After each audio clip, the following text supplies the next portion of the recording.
Hello बच्चों, स्वागत है हमारे इस यूट्यूब के चैनल पे। बच्चों, आज की क्लास में हम लोग क्लास 12 के विलियन चैप्टर के अगले वीडियो के बारे में बात करने वाले हैं।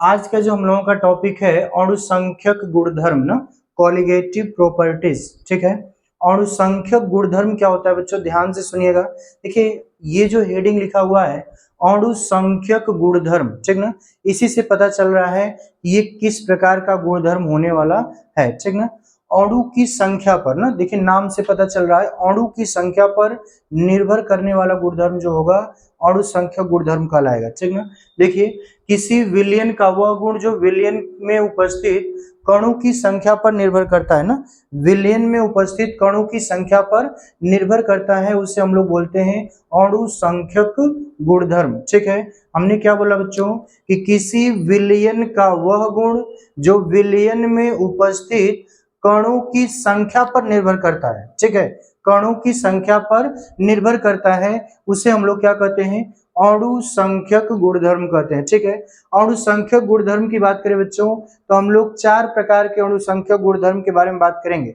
ठीक ना, पहला होता है वाष्प दाब का अवनमन या वाष्प दाब का आपेक्षित अवनमन। ठीक ना, जिसको हम लोग इंग्लिश में बोलते हैं relation lowering in vapour pressure. दूसरा होता है क्वथनांक में उन्नयन। ठीक है, क्वथनांक में उन्नयन को एलिवेशन इन बॉइलिंग पॉइंट बोलते हैं। तीसरा टॉपिक है हिमांक में अवनमन, ठीक ना, डिप्रेशन इन फ्रीजिंग पॉइंट। और चौथा है परासरण दाब, जिसको हम लोग बोलते हैं ऑस्मोटिक प्रेशर। ठीक ना, ऑस्मोटिक प्रेशर। एक एक करके हम लोग सभी टॉपिक को पढ़ेंगे, ध्यान दीजिएगा। पहला है वाष्प दाब का अवनमन। ठीक ना, वाष्प दाब का अवनमन या वाष्प दाब का आपेक्षित अवनमन। ठीक है, ध्यान से समझेंगे वाष्प दाब का अवनमन या वाष्प दाब का आपेक्षित अवनमन क्या होता है। ठीक है बच्चों, ध्यान देंगे। देखिए, जब किसी शुद्ध विलायक में अवाष्पशील विलेय पदार्थ को मिलाया जाता है, ठीक है, अवाष्पशील विलेय पदार्थ को मिलाया जाता है तो विलयन का वाष्प दाब घट जाता है, विलयन का वाष्प दाब घट जाता है, जिसे हम लोग वाष्प दाब का अवनमन कहते हैं। क्या कहते हैं बच्चों, वाष्प दाब का अवनमन। ठीक है, जैसे हमारे पास कोई भी शुद्ध विलायक है, जैसे हम यहाँ पे एक छोटा सा फिगर बनाए तो एक कंटेनर है और इस कंटेनर में हमने कोई शुद्ध विलायक लिया है, कोई शुद्ध द्रव लिया है। ठीक है, तो इस शुद्ध द्रव की अगर हम बात करें, इसका वाष्प दाब मान लेते हैं कितना है, कैपिटल P है। ठीक है, कैपिटल P। और यदि हम इसमें किसी अवाष्पशील विलेय पदार्थ को मिला रहे हैं, किसको मिला रहे हैं बच्चों, अवाष्पशील विलेय पदार्थ को मिला रहे हैं, तो विलयन का जो वाष्प दाब होगा वो क्या होगा, घट जाएगा। ठीक ना, यानी विलयन का वाष्प दाब हम मान लेते हैं P स्मॉल s। ठीक ना, तो यहां से हम बोलेंगे क्या कि P माइनस पी एस को हम लोग क्या बोलेंगे, वाष्प दाब का अवनमन। क्या बोलेंगे, वाष्प दाब का अवनमन। ठीक है, वाष्प दाब का अवनमन। ठीक है, ध्यान देंगे।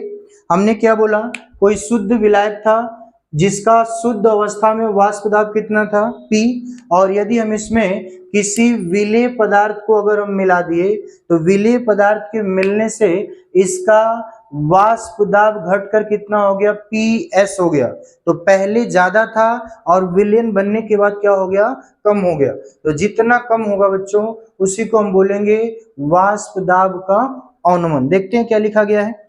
जब किसी शुद्ध विलायक में अवाष्पशील विलेय पदार्थ को मिलाया जाता है तो विलयन का वाष्प दाब घट जाता है, जिसे वाष्प दाब का अवनमन कहते हैं। कहने का अर्थ यह है कि हमारे पास कोई शुद्ध अवस्था में द्रव है या विलायक कह लीजिए, और उसमें अगर हम लोग किसी विलेय पदार्थ को मिला रहे हैं, अवाष्पशील विलेय पदार्थ को मिला रहे हैं, तो पहले की तुलना में वाष्प दाब क्या होगा, घट जाएगा। मतलब शुद्ध अवस्था में जो द्रव का वाष्प दाब होगा, जब आप विलयन बनाएंगे तो विलयन का वाष्प दाब शुद्ध अवस्था में द्रव के वाष्प दाब से कम होगा। ठीक है, यानी जितना कम हो जाएगा उसी को हम बोलेंगे वाष्प दाब का अवनमन। ठीक है, ध्यान दीजिएगा, शुद्ध विलायक में अवाष्पशील विलेय पदार्थ को मिलाने पर विलयन में कणों की संख्या बढ़ जाती है, ठीक ना। जैसे ही आप किसी द्रव में शुद्ध अवस्था में किसी द्रव में अगर हम लोग क्या मिलाते हैं, किसी अवाष्पशील विलेय पदार्थ को मिलाते हैं, जैसे ही अवाष्पशील विलेय पदार्थ को मिलाओगे तो बच्चों इसमें होगा क्या, विलयन में कणों की संख्या का मान बढ़ जाएगा, और विलयन में कणों की संख्या का मान बढ़ेगा तो क्या होगा, प्रत्येक कण पर ऊर्जा का मान घट जाएगा। जितना ज्यादा कण होगा ऊर्जा का मान क्या होगा, कम हो जाएगा, और ऊर्जा का मान कम होने से वो उतना ही कम गतिज ऊर्जा दिखाएंगे, ठीक ना। यानी उनकी गतिज ऊर्जा क्या हो जाएगी, कम हो जाएगी, यानी उनका वेग कम हो जाएगा, ठीक है। देखिए ऊर्जा का मान घट जाता है तथा कणों का वेग घट जाता है, कणों का वेग भी क्या होता है बच्चों, घट जाएगा। जब ऊर्जा घट जाएगी तो कण धीरे धीरे गति करेंगे ना उस द्रव में, ठीक ना। उस विलयन में कण क्या करेंगे, धीरे धीरे गति करेंगे, और यदि कणों का वेग कम हो गया तो जो द्रव के ऊपर स्वतंत्र तल आपको दिख रहा है, इस स्वतंत्र तल पर द्रव के कण जो होंगे बहुत धीरे से टक्कर लगाएंगे, ठीक ना। स्वतंत्र तल पे धीरे से टक्कर लगाते हैं जिससे इनका वाष्प दाब घट जाता है। पहले की तुलना में स्वतंत्र तल पे जो टक्कर होगा वो क्या होगा, कम हो जाएगा, और स्वतंत्र तल पे अगर टक्कर धीरे से लगाएंगे बच्चों तो द्रव के वाष्प में बदलने की दर भी क्या हो जाएगी, कम हो जाएगी, यानी उसका वाष्प दाब कम हो जाएगा, ठीक है। तो हमने क्या बोला, हमने ये बोला कि जब किसी शुद्ध विलायक में अवाष्पशील विलेय पदार्थ को मिलाया जाता है तो विलयन का वाष्प दाब घट जाता है, जिसे वाष्प दाब का अवनमन कहते हैं, ठीक ना। हमने क्या बताया, क्यों वाष्प दाब क्यों घट जाता है बच्चों, तो हमने बोला कि जब किसी शुद्ध विलायक में अवाष्पशील विलेय पदार्थ को मिलाएंगे तो विलयन में कणों की संख्या बढ़ जाएगी, और विलयन में जैसे ही कणों की संख्या बढ़ेगी तो प्रत्येक कण पर ऊर्जा का मान क्या होगा, घट जाएगा, ठीक ना। और ऊर्जा का मान घटेगा तो उस कणों का वेग घट जाएगा, और वेग घटेगा तो आप सभी लोग जानते हैं कि ये जो कण होंगे द्रव के स्वतंत्र तल पे टक्कर जो होगा बहुत धीरे से लगाएंगे, ठीक ना। द्रव के स्वतंत्र तल पे अगर टक्कर धीरे से लगा रहे हैं बच्चों, इसका मतलब वाष्प में बदलने की दर इनकी घट गई, यानी वाष्प में ये कम बदलेंगे, यानी इनका वाष्प दाब क्या होगा, घट जाएगा, ठीक है। यहाँ पे हम लोग देखते हैं, माना शुद्ध विलायक का वाष्प दाब P है, ठीक ना। यानी जो हमने ये कंटेनर में एक शुद्ध विलायक लिया जिसका वाष्प दाब हमने क्या बताया, शुद्ध अवस्था में वाष्प दाब P है, और यदि हम उसमें विलेय पदार्थ को मिला के विलयन बना दिए तो विलयन का वाष्प दाब कितना हो गया, विलयन का वाष्प दाब PS। यहाँ पे देखिए विलयन का वाष्प दाब कितना है, PS है, ठीक है। विलयन का वाष्प दाब यदि PS है बच्चों, तो अगर हम अधिक में से कम को घटाएं, यानी P में से P माइनस S को घटाएं तो जो अंतर आएगा उसी को हम बोलेंगे वाष्प दाब का अवनमन। क्या बोलेंगे, वाष्प दाब का अवनमन। और आगे देखते हैं बच्चों, यदि वाष्प दाब के अवनमन की बात कर ले तो P माइनस पी एस को वाष्प दाब का अवनमन कहते हैं। P माइनस पी एस अपान P को अगर हम लोग देखें तो इसको बोलते हैं वाष्प दाब का आपेक्षित अवनमन, वाष्प दाब का आपेक्षित अवनमन, ठीक है बच्चों। आगे बात करते हैं, आगे बात करते हैं बच्चों, अगला टॉपिक है अवाष्पशील विलेयों के लिए राउल्ट्स का नियम, ठीक ना। अवाष्पशील विलेयों के लिए राउल्ट्स का नियम, Raoult's law for non volatile solute, ठीक ना। अवाष्पशील विलेयों के लिए राउल्ट्स का नियम, ध्यान देंगे सभी लोग। जब किसी शुद्ध विलायक में अवाष्पशील विलेय पदार्थ को मिलाया जाता है ना, अवाष्पशील विलेय पदार्थ को क्या किया जाता है, मिलाया जाता है, तो आपेक्षित वाष्प दाब का अवनमन है ना, आपेक्षित वाष्प दाब का अवनमन विलेय के मूल अंश या मूल प्रभाज के क्या होता है, बराबर होता है, ठीक ना। विलेय के मूल अंश के क्या होता है बच्चों, बराबर होता है। ध्यान देंगे, आपेक्षित वाष्प दाब का अवनमन क्या होता है, अभी हम लोग देखें P minus P S upon P, और मूल अंश किसके हम लोग रिप्रेजेंट करते हैं, x से, ठीक ना। तो हम लिख सकते हैं कि P minus P S upon P is equal to x, ठीक ना। x का मतलब मूल अंश या मूल प्रभाज, ठीक है। आगे बात करते हैं, ध्यान देंगे, P minus P S upon P is equal to मूल के जगह यानी x के जगह हम लिख सकते हैं Na बटा में Na प्लस Nb, ठीक ना। Na क्या है, विलेय का मूल, Na बटा में Nb, Nb क्या है, विलायक का मूल, ठीक है, विलायक का मोल। तो यहाँ पे हम लोग विलेय और विलायक दोनों को जोड़कर लिखते हैं, तो Na बटा में Na प्लस क्या होगा Nb। अब यदि हम लोग मान ले बच्चों कि Na का मान जो विलेय है इसका मोल Nb से बहुत ज्यादा कम है, बहुत ज्यादा क्या है कम है, Na is very very very less than Nb, तो क्या हो जाएगा हम लिखेंगे P minus P S upon P is equal to Na बटा में Nb।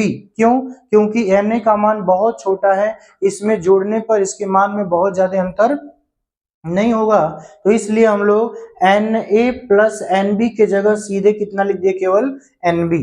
ठीक है, अब देखिए ये N का मतलब मोल है, किसका मोल है A का, N का मतलब मोल, किसका मोल B का, तो हम लोग यहां से लिख सकते हैं P minus P S upon P is equal to विलेय का भार बटा में विलेय का अणु भार बटा में विलायक का भार बटा में विलायक का अणु भार, यानी WA अपान MA बटा में WB अपान MB। अगर हम इसको ऊपर मल्टीप्लाई करें तो P minus P S upon P is equal to हो जाएगा WA upon MA into WB upon MB upon WB। ठीक ना, तो ये फार्मूला हो गया बच्चों, इसी के द्वारा हम लोग क्वेश्चन सॉल्व करेंगे। ठीक ना, ध्यान दीजिएगा यहाँ पे क्या लिखा गया है, जहां P शुद्ध विलायक का वाष्प दाब है, P क्या है शुद्ध विलायक का वाष्प दाब है, PS विलयन का वाष्प दाब है, Na जो है यहाँ पे देखिए Na जो है ये क्या है विलेय के मोल है, और Nb जो है ये विलायक के मोल है। बात समझ में आ रहा है? ठीक ना, तो इसके द्वारा हम लोग क्या कर सकते हैं बच्चों, यहाँ से हम लोग क्वेश्चन कर सकते हैं। देखिए क्वेश्चन लिखा गया है 293 केल्विन ताप पर 293 केल्विन ताप पर जल का वाष्प दाब, ठीक है, जल का वाष्प दाब कितना है, जल का वाष्प दाब 17.535 mmHg है। यदि 25 ग्राम ग्लूकोज को 450 ग्राम जल में घोला जाता है ना, 25 ग्राम ग्लूकोज को 450 ग्राम जल में घोला जाता है, तो विलयन का वाष्प दाब क्या होगा, विलयन का वाष्प दाब आपसे पूछ रहा है, यानी P माइनस पी एस अपान P में PS का मान आपसे पूछ रहा है। जरा देखो जल का वाष्प दाब P कितना दिया है 17.535, जल का भार दिया है 450 ग्राम, और जल का अणु भार सबको पता है कितना होता है 18। यदि ग्लूकोज के भार की बात करें तो दिया है 25 ग्राम, और ग्लूकोज का अणु भार होता है कितना 180। ठीक है बच्चों, ध्यान से देखिए लिखेंगे क्या P minus P S upon P is equal to, बताओ कितना ग्लूकोज घोला गया है 25 ग्राम, तो हमने लिखा 25 बटा में इसका अणु भार कितना है 180, जल का अणु भार कितना है 18, जल कितना ग्राम में है 450, तो इसको हम लोग अगर हम लोग सॉल्व करते हैं तो 18 से ये 18 कट गया 10 बार में 180, ठीक ना, तो 180 10 बार में कटेगा, और इसको जब हम लोग काटेंगे ध्यान से देखिएगा तो हम क्या लिख सकते हैं बच्चों, देखिए 17.535 minus P S upon 17.535 is equal to, ये ऊपर 25 बटा में कितना है 10 बचा था, और ऊपर यहाँ पे कितना बचेगा 1 बटा में 450। अगर हम इसको 5 से काटे तो 5 5 25 और 5 9 45, 90 बार में 450 कट जाएगा। ठीक है, तो यहाँ पे देखो 5 बटा में 90 गुणे 10 है ना, टोटल 900, कितना हो जाएगा 5 बटा में 900। तो अब हम इसको क्या लिख सकते हैं बच्चों, इसको अलग अलग लिखेंगे तो 17.515 बटा में 17.515, कट के वैल्यू कितनी आ जाएगी 1 माइनस पी एस अपान 17.535, ठीक ना, 17.535 है, ठीक ना, इज इक्वल टू ये क्या है 5 बटा में कितना 900। अब देखिए ये वाली वैल्यू अगर हम इधर करेंगे तो प्लस होगा, और ये वाली वैल्यू इधर करेंगे तो माइनस, तो हम लिख सकते हैं P S upon 17.535 is equal to, एक में हम लोग ये वैल्यू क्या करेंगे, इधर एक बचा था ना, एक में ये वैल्यू घटाएंगे तो 1 माइनस 5 अपान 900 ना, 1 माइनस 5 बटा में 900। अब देखो इसका एलसीएम लेंगे तो 900 माइनस 5 बटा में कितना हो जाएगा 900, और ये आएगा कितना बच्चों 895 बटा में 900, और देखो ये 17.535 इधर भाग है, इधर आके क्या हो जाएगा मल्टीप्लाई हो जाएगा, तो पीएस की वैल्यू जब इसको आप कैलकुलेट करेंगे तो पीएस की वैल्यू आएगा 17.43 mmHg, ठीक ना, 17.43 mmHg। तो इस प्रकार से हम लोग बच्चों वाष्प दाब का अवनमन या अपेक्षित वाष्प दाब के अवनमन को हम लोग स्पष्ट किए। अब आने वाले वीडियो में हम लोग अगले टॉपिक को कवर करेंगे, तब तक के लिए धन्यवाद।